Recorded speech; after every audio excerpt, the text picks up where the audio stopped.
నమస్తే, నా పేరు పెండ్యాల సురేందర్ గోపాలమిత్ర యూట్యూబ్ ఛానల్కి స్వాగతం.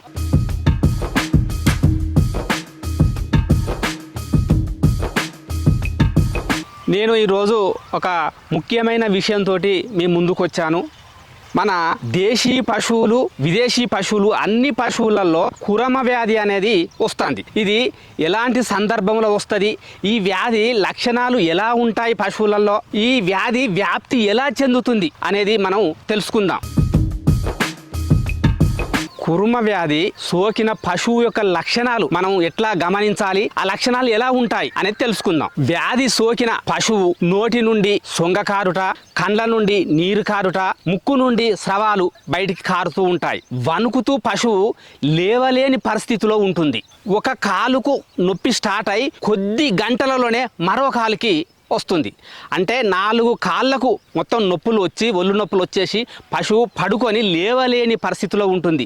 మేత మేయదు, నెవరు వేయదు, అధిక జ్వరాన్ని కలిగి కండరాల వణుకుతో బాధపడుతూ ఉంటాయి. ఇలాంటి లక్షణాలను కలిగిన వ్యాధినే కురం వ్యాధి అంటారు. దీనిని ఏపీ మొరల్ డిసీజ్ అని, 3 రోజుల వీక్నెస్ అని కూడా అంటారు.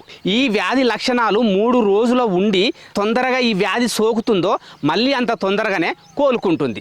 కాకపోతే దీనికి చికిత్సగా కొన్ని యాంటీబయాటిక్స్, పెయిన్ కిల్లర్ మందులు వాడినట్లయితే త్వరగా పశువు కోలుకుంటుంది. పశువులలో ఈ కురుమ వ్యాధి రెబ్డో వైరస్ ద్వారా వ్యాప్తి చెందుతుంది.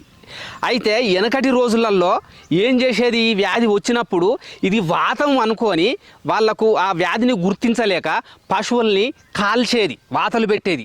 అలాంటి పనులకు పోకుండా ఈ ఆధునిక యుగంలో ఏ వ్యాధికైనా కానీ, ఏ రోగానికైనా కానీ మందులు వచ్చినాయి కనుక మందులతోటే మనం పూర్తి చేసుకొని ఆ వ్యాధిని నివారించుకోవాలి. పశువులకు సోకే కురమ వ్యాధి అంత ప్రమాదకరమైనది కాదు. ఈ ఆధునిక యుగంలో ప్రతి వ్యాధికి వ్యాక్సిన్లు, మందులు, యాంటీబయాటిక్స్ ఉన్నవి. వీటితోటి తగ్గించుకోవచ్చు. అట్లాగే వాటికి ఇమ్యూనిటీ పవర్ పశువులకు ఎక్కువగా ఉంటుంది కనుక ఏమైనా ఈ 3 రోజులు మాత్రమే ఆ వ్యాధితోటి ఇబ్బంది పడుతుంది, ఆ లక్షణాలతోటి ఇబ్బంది పడుతుంది.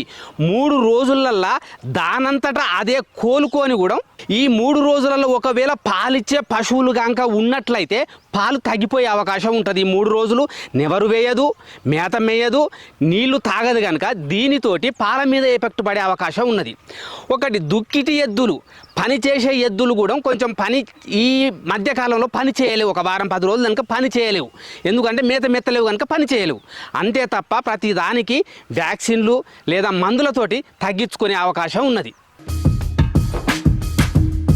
ఇది ఈరోజు విషయం. మరో విషయంతో మరో వీడియోలో కలుసుకుందాం. మా గోపాలమిత్ర యూట్యూబ్ ఛానల్ని సబ్స్క్రైబ్ చేయడం మాత్రం మరవకండి. నమస్కారం.